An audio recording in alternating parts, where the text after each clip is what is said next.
We left Darwin. Next stop, Litchfield National Park. First stop, Magnetic Termite Mounds, named after the termite that made these impressive structures. Next up, Florence Falls, where we went for a walk, and here's the spider Oscar almost walked into taking this shot. Then we moved on to Bully Rock Hole, which was full due to the school holidays, so we headed to the Lost City, named after the tall sandstone formations akin to ancient city ruins. These rocky outcrops are estimated to be over 500 million years old and were impressive to walk amongst. Next up was a small four-wheel drive adventure to the Central Valley camp with our beautiful spot next to the river. There were a few walks you could make from this camp, so we opted for a short walk to a small waterfall before making dinner and our usual sunset curfew. The next morning we had breakfast and made the bumpy way out of the camp to Tolmouth Falls. Although it looks nice, it was cold, so we headed to the next waterfall, Wangi Falls, the most popular of these waterfalls so far, which also has a short treetop walk. After a break here, we opted for the four-wheel drive route, Reynolds River Track, out of the park. Stopping via Blythe Homestead, we passed many more magnetic termite mounds and a few more water crossings, going through one and then another for a couple of hours and enjoying the scenery along the way. We made our way out of the national park and to camp for a stunning view of the stars and the Milky Way. We headed off early and had been recommended a visit to Daly Waters, especially for the pub, whose USP was that it accumulated souvenirs from travellers on their ways through, and we were lucky enough to get a live show. And yes, those are flip-flops in the background. On the way out of this quirky town, we took in some of the oddities, sitting by the road before moving on and getting a few more hours of driving under our belt. The next day, we set off for more hours of driving, stopping at Curly Curly or Devil's Marbles, which was a very impressive site of granite formations shaped by the elements over time. Some broken through the process, but all a marvel to behold. It was a good start to a week of impressive rocks with Uluru ahead of us. The next day just saw more driving, and we were watching the climate change in front of our eyes, with the first rain clouds we'd seen in a while. New day, new destination. After a quick pit stop in Alice Springs, we made it to Taricha, or West MacDonnell National Park, where we stopped at Simpson's Gap and made the short walk along the creek to the gap itself, towering above us.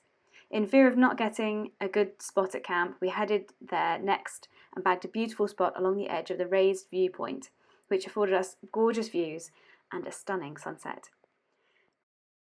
With a fresh start, we headed to Ellery Creek, where it's only a short walk to admire the creek, but too cold for a dip, so we moved on to the ochre pits, where you can see the beautiful layers of ochre within the walls before heading to the hike of the day, doing the Ormiston Pound Walk. It was a fun walk, taking us up to a viewpoint with a 360 view of the Ormiston Pound and where the walk will be taking us next.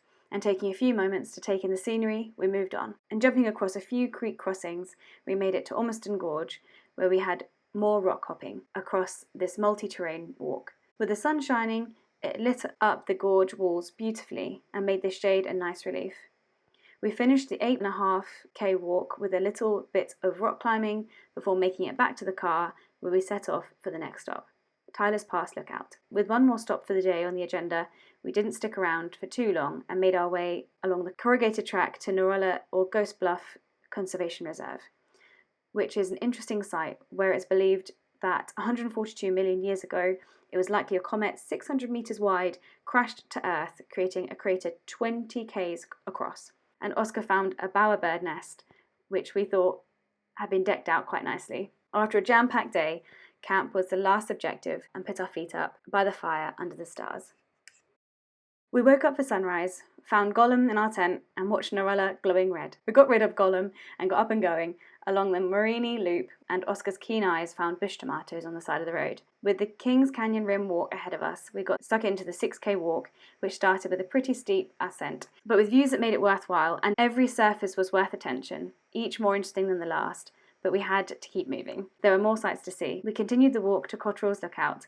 Oscar wanted to stop to look at the bugs, which I'm sure his uncle would be proud of. Next, we went down into the Garden of Eden and then back up the other side of the rim of the canyon, where you could see where there had been a rock slide a few years prior and the contrast of colours of the sandstone and the iron oxide. It was a great walk, going from one wonder to the next, but we had to set off to make sure we got a good spot at camp, which turned out to be easier than we anticipated, but we set up in a good spot and enjoyed our audiobook by the fire. The next morning we set off with our sights on Uluru, whose enormity could be appreciated from all distances, but this angle was doing bits for Pingu. It was NAIDOC week, and the centre was putting on events which included Aboriginal food and dances, which we enjoyed before visiting Uluru itself in all its glory.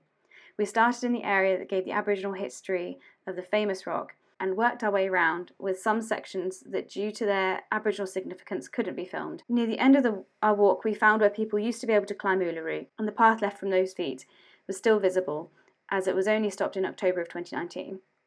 Having walked the perimeter of Uluru, we headed over to Katajuta for sunset. We got a good spot on top of the tent and watched as a collection of massive rocks turned red.